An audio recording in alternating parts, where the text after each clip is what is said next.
L'inconnu était immense. Personne ne connaissait cette partie du territoire.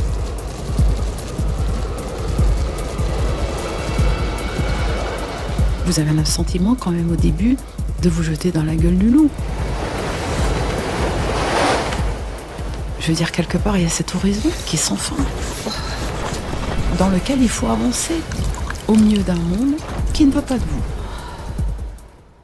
Ce que vous apprenez très très vite dans ce genre de situation, c'est le pouvoir de l'esprit sur votre corps.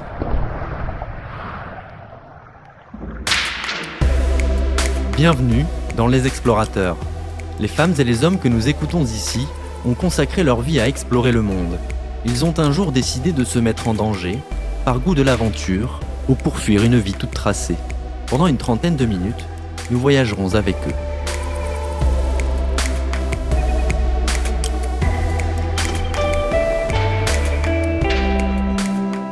Elle s'est fait connaître en 1992 sur le plus haut sommet du monde. Alpiniste, fille de bonne famille, Laurence de la Ferrière voulait devenir la première femme à gravir l'Everest sans oxygène artificiel. Ce jour-là, à 8700 mètres d'altitude, la défaillance d'un de ses partenaires de cordée l'oblige à rebrousser chemin. Et c'est un univers plus hostile, plus inatteignable encore, qui lui donnera l'occasion de solder son échec. À 40 ans, l'alpiniste devient exploratrice polaire. Laurence de la Ferrière est la première et la seule femme au monde à avoir intégralement traversé l'Antarctique en solitaire. C'était à la fin des années 90 et son moyen à elle d'entrer en rébellion sociale. À 62 ans, c'est donc une exploratrice apaisée que Rémi Fier est allé rencontrer. Bonjour, Laurence de la Ferrière. Nous sommes ici à Chamonix, où vous habitez. La première question qui me vient à l'esprit, c'est comment vous considérez-vous comme une exploratrice, une aventurière, une voyageuse ? Bonjour.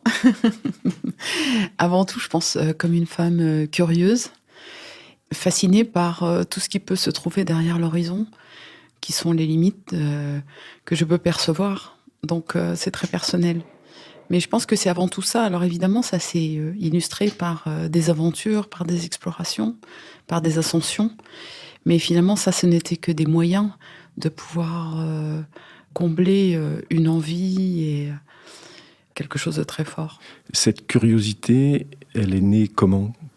Elle est née par une rébellion. Une rébellion face à mon environnement, face à mon milieu. C'était un milieu très aristocratique.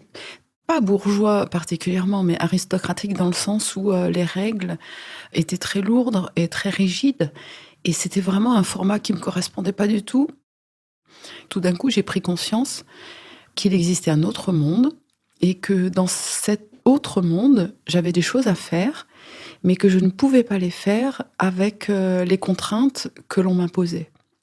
Donc, il a fallu, d'une certaine manière, que j'arrive à abattre les obstacles pour franchir justement ces limites et découvrir ce que je pouvais faire de ma vie ailleurs.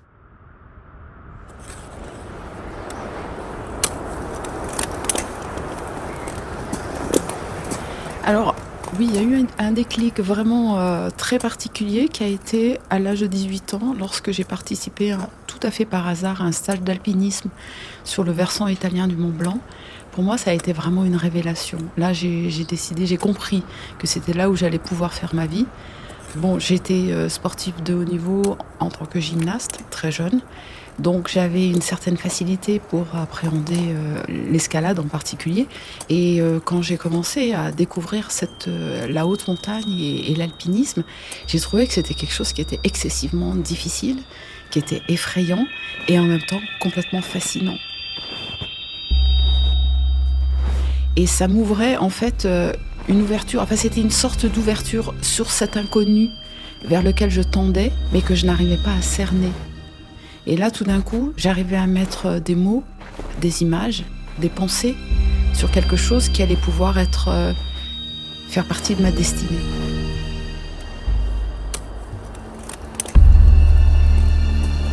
C'est vrai que j'ai fait mes armes dans les Alpes. Donc c'était merveilleux, j'ai rencontré des gens, des grimpeurs, des alpinistes qui m'ont accompagné, qui m'ont donné le meilleur d'eux-mêmes pour que je puisse progresser.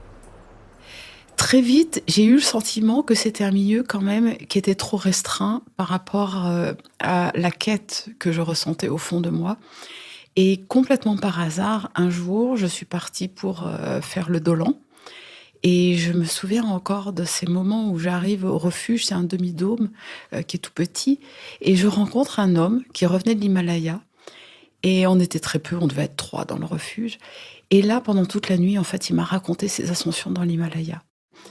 Et j'ai compris que c'était la manière dont j'allais pouvoir poursuivre mon chemin allait se faire dans l'Himalaya. Parce que des 4000, on passait à 8000.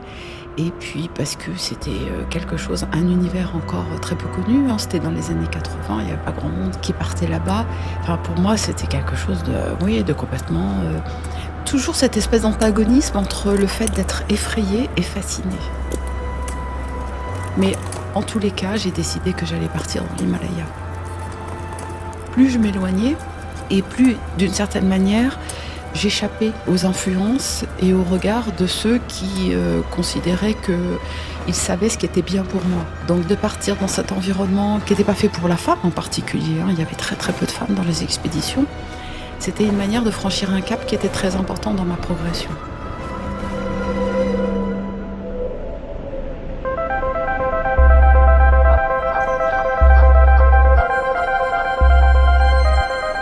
Donc il y a ce passage vers la montagne et sa verticalité qui est une grande partie de votre jeunesse.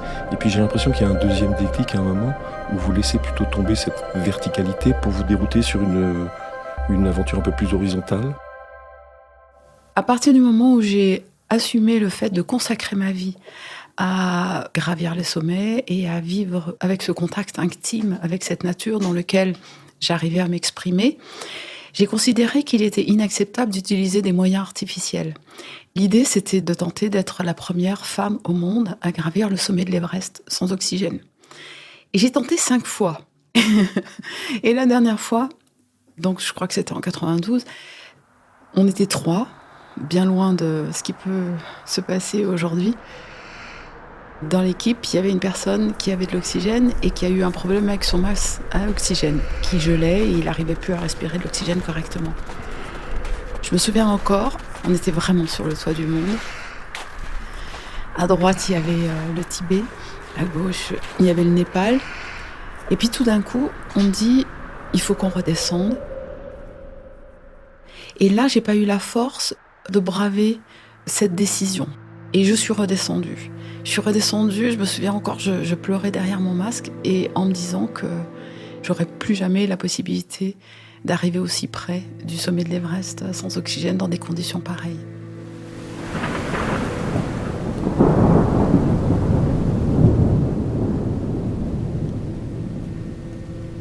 Et puis je suis rentrée en France avec vraiment un sentiment d'échec très très important.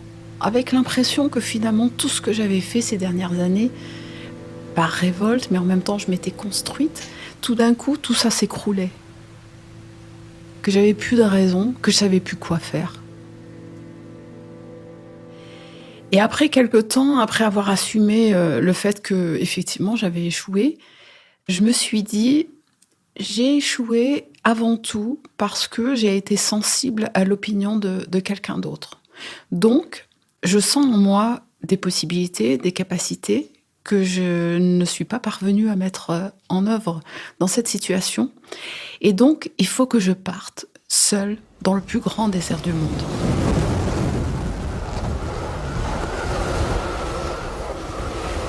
Donc, j'ai fait 2 expéditions en Antarctique.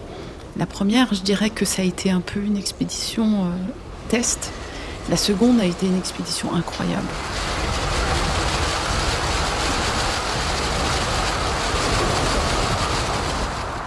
Là, vraiment, je suis allée très loin par rapport à l'exploration, par rapport à mes capacités physiques, psychologiques, par rapport au mental.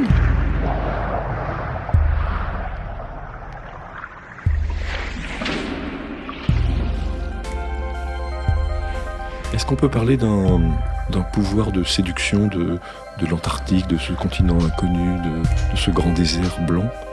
Ah ouais, ouais, ouais, je pense qu'on peut parler de ça. On peut parler d'un pouvoir de séduction. Je n'avais jamais utilisé ce terme, mais je trouve il est très juste.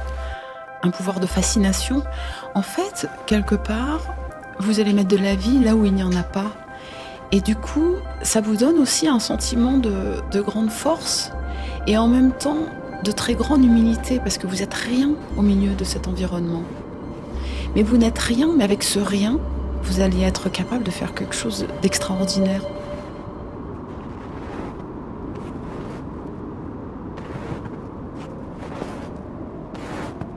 Parce qu'on parle aussi dans Monde silencieux. Est-ce que c'est vraiment ça? Est-ce qu'il n'y a aucun bruit alors que il y a de la vie quand même, semble-t-il, là-bas? Est-ce qu'on croise des... Non, non, il n'y a pas de vie. Au cœur de continent, il n'y a pas de vie possible. Il y a 4000 mètres d'épaisseur de glace. Les températures en hiver descendent aux alentours de moins 90 degrés Celsius. Il n'y a pas de vie possible. Mais c'est pas parce qu'il n'y a pas de vie humaine qu'il n'y a pas de vie. Il y a une vie minérale. Et donc, il y a des bruits.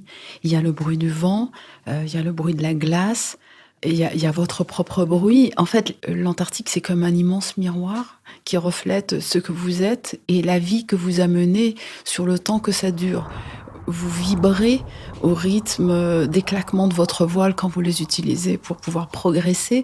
Vous vibrez au claquement de la toile de votre tente. Et là, vous comprenez si la tempête arrive, si le sens du vent. Vous vibrez en sentant vos skis glisser sur la glace. Vous comprenez si vous êtes sur une crevasse, s'il y a des obstacles.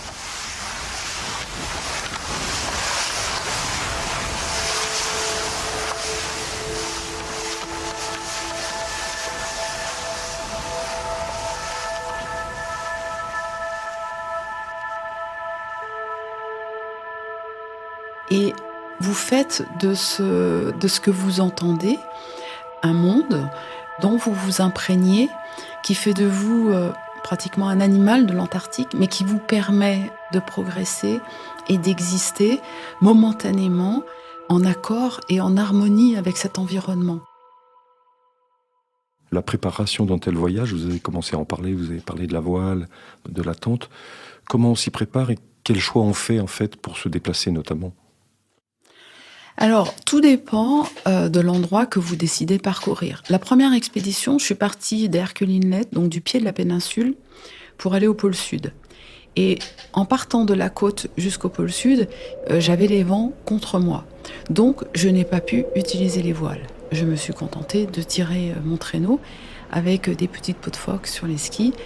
Et donc, l'entraînement, en fait, c'était un entraînement auquel j'avais assez l'habitude, puisque c'était de faire du ski de randonnée, c'était de tracter des pneus pour renforcer ma ceinture au niveau abdominal et au niveau des dorsales.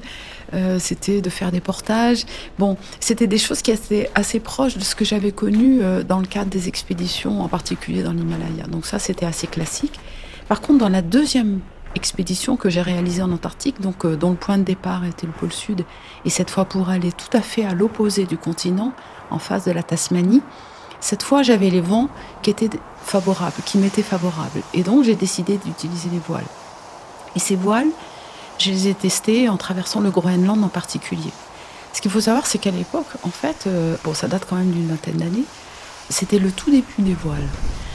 Ces voiles qui sont à la fois qui vous permettent de franchir un nombre de kilomètres nettement supérieur, mais qui sont très compliquées à mettre en œuvre et dangereuses.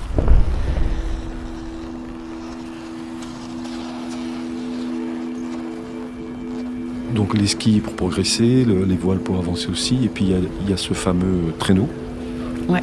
qui est assez symbolique à nos yeux, parce que c'est à la fois quelque chose qu'on tracte, donc c'est un poids, et puis en même temps c'est quelque chose qui est là pour vous aider, vous sauver, vous soutenir. C'est ma maison, hein. Est-ce qu'il y a un rapport qui se crée? Est-ce que ça devient quelque chose, une extension de son corps? Complètement. Complètement. D'ailleurs, quand on est seul, moi je finissais par parler avec mes voiles et mon traîneau. Non pas parce que je perdais la tête, mais juste parce que c'était... d'abord, comme vous disiez, c'était ma vie. Je veux dire, je perdais mon traîneau, j'étais morte. Je perdais mes voiles, j'étais pas bien non plus.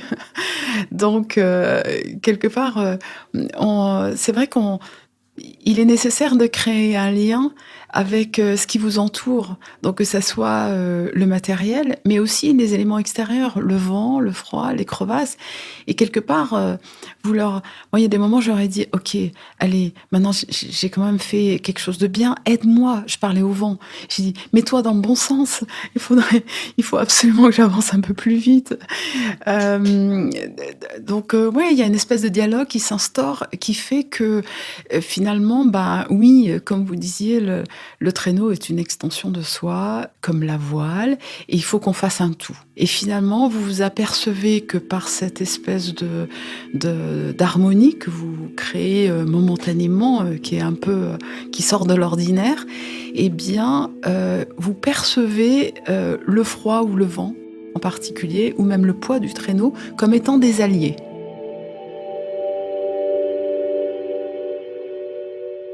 Vous partez vraiment avec ce qui vous semble l'essentiel.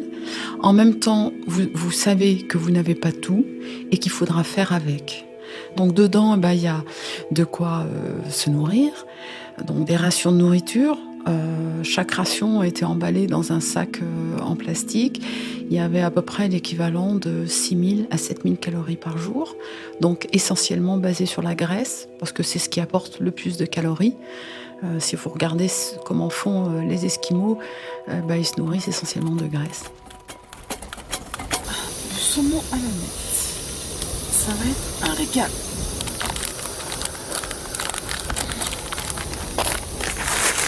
Voilà mon super repas. Est-ce que c'est bon? Même pour ça, je reviendrai en Antarctique. Le soir, le seul moment où vous pouvez avoir une petite source de chaleur extérieure, c'est le moment où vous avez préparé votre gamelle. Et moi, je la posais sur mes genoux et je ressentais cette chaleur à travers le sac de couchage et les différentes épaisseurs, et en particulier celle de ma combinaison en UV. Mais je sentais cette source de chaleur, c'était quelque chose aussi de merveilleux. Et je dégustais mon repas autant que je dégustais cette source de chaleur. Ensuite, il y a tout ce qui vous permet de dormir, de vous nourrir. Donc un sac de couchage très particulier, des matelas. En même temps, vous ne pouvez pas complètement vous protéger du froid. Quand vous êtes exposé à des températures qui font entre moins 30 et moins 55 à l'abri pendant si longtemps, il va falloir vivre avec le froid. Et donc accepter de grelotter pendant la nuit en sachant que lorsque vous grelottez, c'est une réaction automatique de vos muscles et qui vous apporte un peu de chaleur. Donc c'est inconfortable, mais c'est pratiquement indispensable. Et puis, ce qui était aussi très très important, c'était tout ce qui était nécessaire pour écrire mon journal, parce que j'étais vraiment intimement convaincue que tout ce que je pouvais dire pendant cette expédition, je ne pourrais jamais le redire au retour.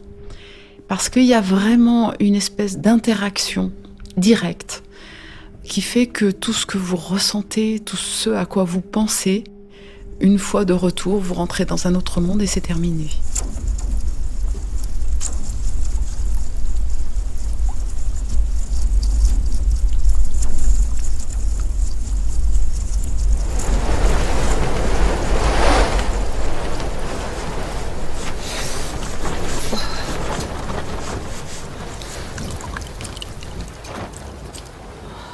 J'avais une petite pharmacie de secours, une petite pharmacie qui n'était pas lourde, qui devait peser à peu près 1 kilo.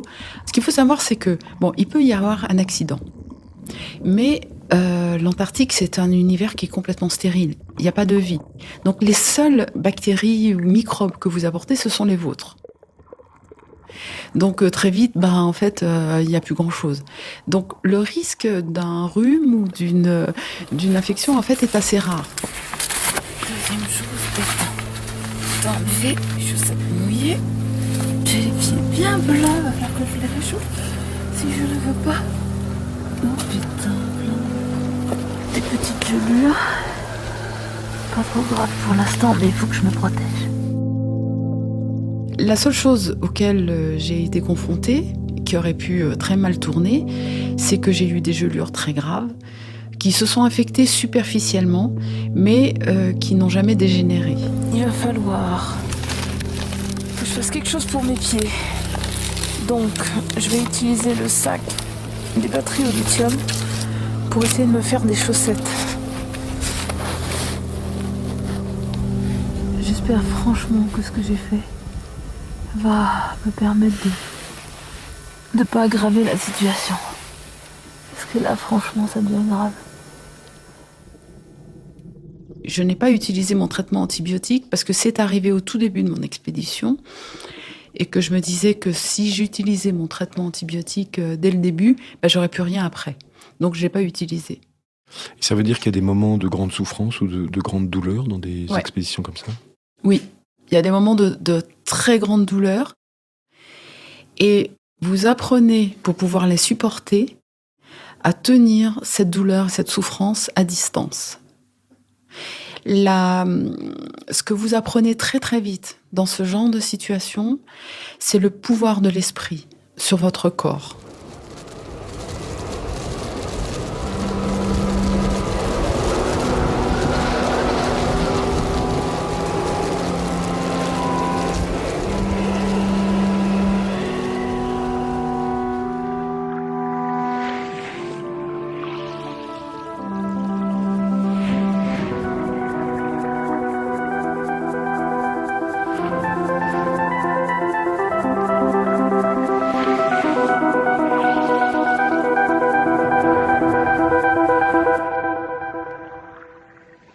Cette progression, elle se manifestait comment? Est-ce qu'il y a un nombre de kilomètres, par exemple, tous les jours à effectuer?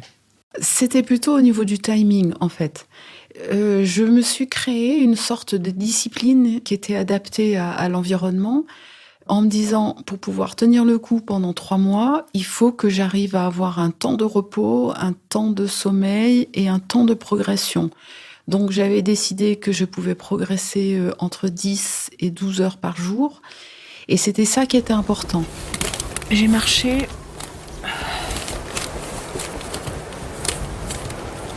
8 heures. 5e jour. Première fois où je marche à peu près correctement. On va voir combien de kilomètres ça fait, mais bon. 6,8. C'est pas possible. C'est injuste.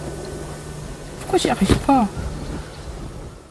Le premier jour, j'ai fait 700 mètres. Le deuxième jour, j'ai dû faire 1 kilomètre. Et au fur et à mesure, comme ça, j'ai progressé.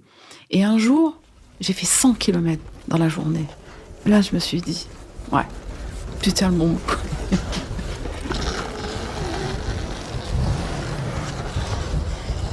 La chose la plus importante, c'était d'installer ma tente en sécurité. Donc, je montais la tente le plus rapidement possible parce qu'il y a toujours du vent. On est toujours plus ou moins dans le blizzard. Donc en fait, on est très vite enfoui par la neige. Et après, le vent, en utilisant mon traîneau, fabriquait une sorte de congère des deux côtés. Et là encore, c'est la preuve que l'individu existe en harmonie avec la nature.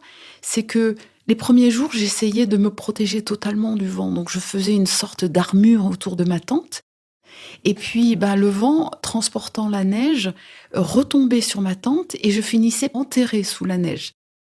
Alors qu'en acceptant d'être protégée et de jouer et de comprendre ce que le vent pouvait m'apporter, il me faisait des congères des deux côtés qui ne touchaient jamais la tente et qui étaient la meilleure protection possible puisqu'elle était faite par cette nature.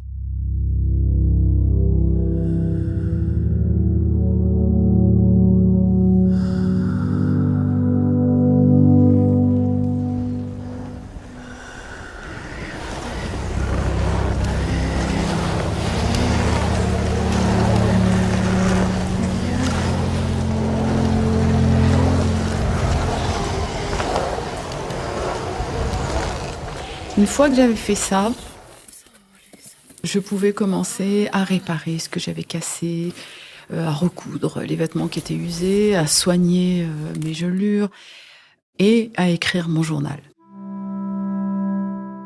Et le moment de l'écriture était vraiment un moment que j'adorais Et j'avais un peu un sentiment magique d'avoir une relation directe entre mon crayon, parce que le stylo aurait gelé. J'écrivais avec des gants, parce que la paume de ma main gelait sur la page de mon cahier, mais avec une espèce de lien magique entre mon crayon et l'écriture. Ça ne passait pas par une formulation orale. À la limite, je ne sais même pas si je pensais réellement à ce que j'allais écrire. J'avais l'impression qu'il y avait quelque chose, de direct. Et ça, c'était vraiment un moment que j'adorais. Vient la période de l'endormissement, j'imagine. Comment on dort? Est-ce qu'on passe des bonnes nuits, des mauvaises nuits, des nuits où on ne dort pas? Est-ce que c'est variable? Quand vous êtes seul, vous êtes toujours obligé d'être en alerte. Je veux dire, vous êtes seul à pouvoir faire face à une tempête, à quelque chose qui se passe et qui risque de vous mettre en danger. Donc, les 2 premières heures, j'étais tellement épuisée que je plongeais dans une sorte de coma et je dormais vraiment très profondément. Et après, c'était une alternance de 1 demi-heure pour grelotter, 1 heure pour dormir, 1 demi-heure pour grelotter, etc. Et tout ça qui durait à peu près 6 heures. C'était pas quelque chose qui était viable pendant très longtemps, mais pendant 3 mois, c'était jouable. Par contre, au retour, il m'a fallu des mois et des mois pour récupérer, parce que c'était profondément usant et fatigant.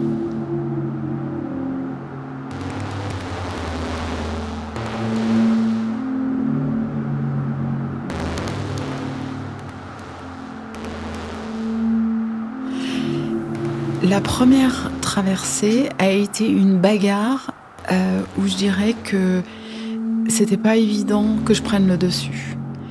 Et cette conscience a fait que j'étais complètement dans une situation de survie et qu'il y a eu peu de moments où j'ai pu m'échapper de ça. Et je suis arrivée au pôle Sud hyper limite. La base américaine ressemble à un immense dôme, qui est en fait une sorte de mini-ville qui fonctionne en totale autonomie. C'est la base la plus importante qui existe en Antarctique. Il y a une centaine de personnes qui travaillent pendant l'hiver et à peu près 300 personnes qui travaillent pendant l'été. Normalement, on n'a pas d'accès à la base. C'est très secret, c'est un côté très nationaliste. Et ils sont venus m'accueillir vraiment. Ils sont venus, en fait, ils ont anticipé mon arrivée au pôle Sud et ils m'ont accompagnée sur les derniers mètres jusqu'à cette fameuse bulle. Et quand je suis repartie pour ma 2e expédition, 3 ans après, je suis repartie du pôle Sud et cette fois j'ai été accueillie à l'intérieur avant même que je ne réussisse quoi que ce soit et ils m'ont accompagnée sur les premiers mètres au départ de la base.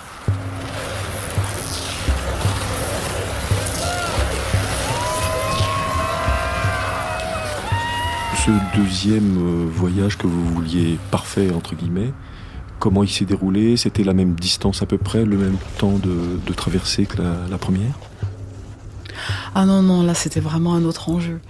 La première traversée, elle faisait à peu près 1400 km. La 2e traversée, elle en faisait à peu près 3000. Le traîneau faisait 150 kg à peu près. Pour ma première expédition, il faisait entre 60 et 70 kg, donc c'était le double de ce que j'avais l'habitude de faire. L'inconnu était immense. Personne ne connaissait cette partie du territoire. Et donc l'appréhension, vous avez le sentiment quand même au début de vous jeter dans la gueule du loup. Je veux dire, quelque part, il y a cet horizon qui est sans fin, dans lequel il faut avancer, sans repère, sans protection, avec juste votre capacité à vous créer une sorte de bulle dans laquelle vous allez pouvoir vivre au milieu d'un monde qui ne veut pas de vous.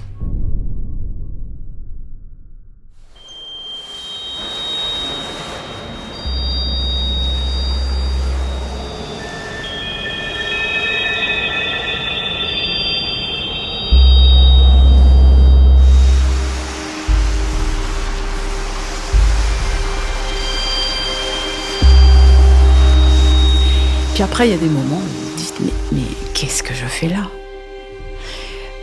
Pas de doute, mais de désespoir par rapport à cette conscience de n'être rien, de pouvoir être balayé comme un fétu de paille, et pourtant d'avoir une sorte de lueur au fond de moi qui ne m'a jamais quittée, qui me fait dire que je sais pourquoi je suis là.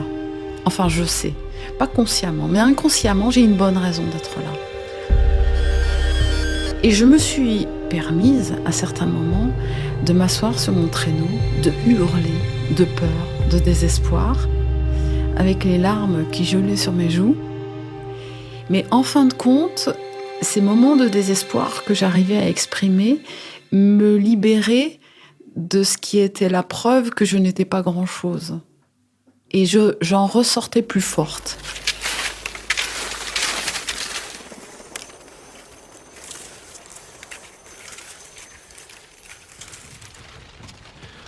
Au fur et à mesure du moment où le terme approchait, est-ce que vous vous êtes dit, ça y est, j'ai réussi? Est-ce qu'il y avait une dimension d'exploit Jamais de dimension d'exploit.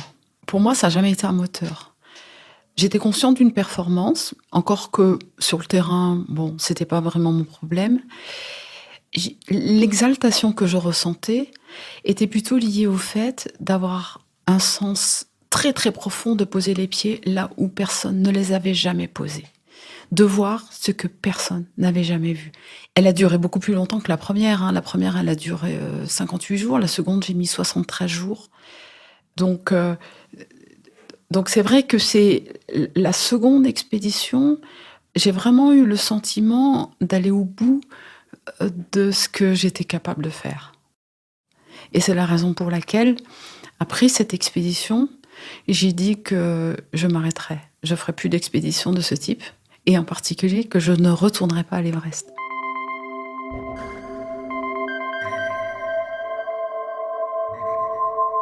Je me dis que la seule chose essentielle, c'est cette conscience de la liberté que l'on a d'être, qui que l'on soit, et quelle que soit la société dans laquelle on est obligé de vivre. Et cette prise de conscience, cette liberté, en fait, elle est source de créativité, qui fait que, en utilisant les moyens nécessaires, c'est pas facile. C'est vrai qu'il faut se battre, mais voilà, on peut faire de sa vie quelque chose d'unique. L'idée d'être aventurière ou explorateur, c'est d'aller vers l'inconnu. Donc on revient à l'idée de départ dont on a parlé au début, c'est la curiosité. Donc moi je l'ai exprimé sur le terrain pendant très longtemps, mais maintenant j'ai envie de l'exprimer d'une manière totalement différente. Et on peut exprimer ces mêmes sentiments pour les autres et avec les autres. Ça veut dire que les autres, c'est une aventure aussi? Ah bah complètement.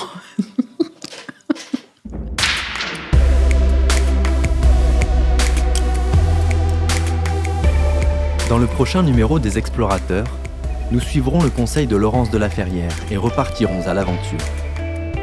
Nous quitterons le froid, la glace de l'Antarctique pour nous enfoncer dans les hautes profondeurs de la Méditerranée avec un explorateur de la zone crépusculaire. Je vous laisse vous faire à cette idée. Merci à Rémi Fier, Roland Richard et Théo Boulanger qui m'ont aidé à préparer, produire et réaliser ce podcast.